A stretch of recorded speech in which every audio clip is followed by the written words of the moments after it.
incredible. And then I get informed by my other actors, or my other actors, that sounds horrible, but the other actors in the scene, they'll tell me something in the moment, hopefully.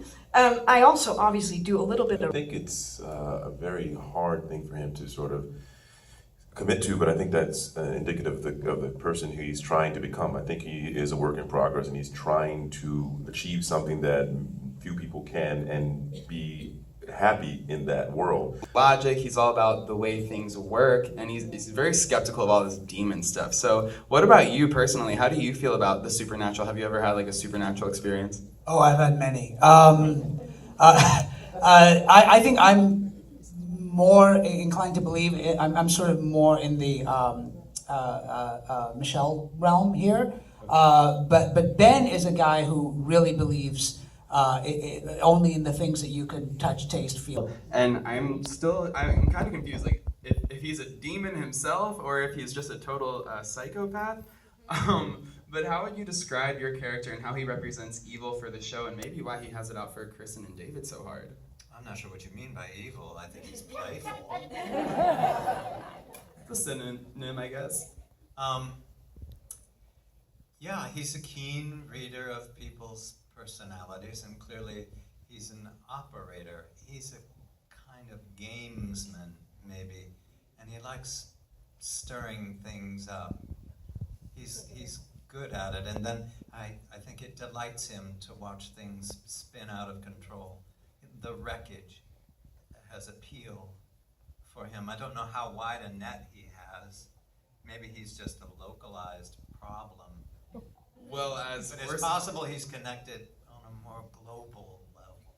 Yeah. It was supposed to show how stupid society was, especially DC.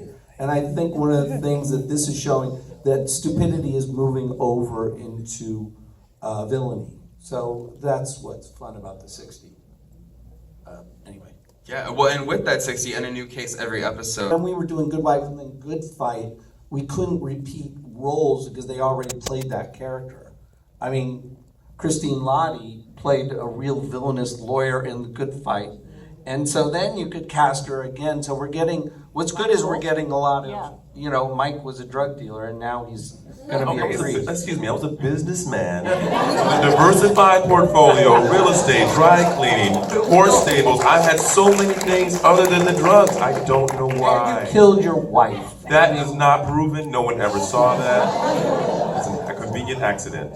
So what's good is it's a good way, Mark Sachs, who is our casting director, can go back. I mean, Kurt was a judge on our show, and here he's, you know, a therapist who might have other problems. But anyway, you know, so it's a way to allow to, not recycle, that sounds terrible, but allow actors to play other roles. It's all part of the King universe. I love it. Christine, you play Kristen's mom, Cheryl, and I love to see the bond that Cheryl and Kristen have, and the adorable 4 daughters. They were so cute in the show. How does family play a part in this show?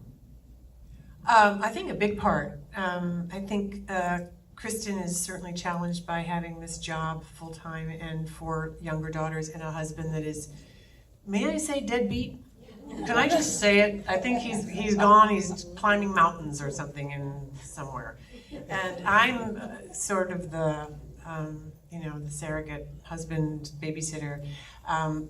But right now, I think my character is a little more comic relief than anything. Would you say that? You guys? Yeah, she's like the cool grandma. Yeah, she's not a regular grandma. She's a rock and roller. She used to be into heavy metal and a groupie. What was the band? I can't remember because I don't know heavy metal. But yeah, and I think probably I still play in a band. I'm a real free spirit, and I think the show, in terms of showing innocence and goodness versus evil, I think I'm towards the more innocent, and I'm hungry for a relationship. I've been, I got rid of my husband who was very controlling about 15 years ago, and I'm really lonely and want to reconnect with somebody, find intimacy with somebody. So I do, but I'm not going to tell you who is with. And then Kurt, you played Dr. Boggs, who is one of Kristen's main confidants. How integral is he to the story as someone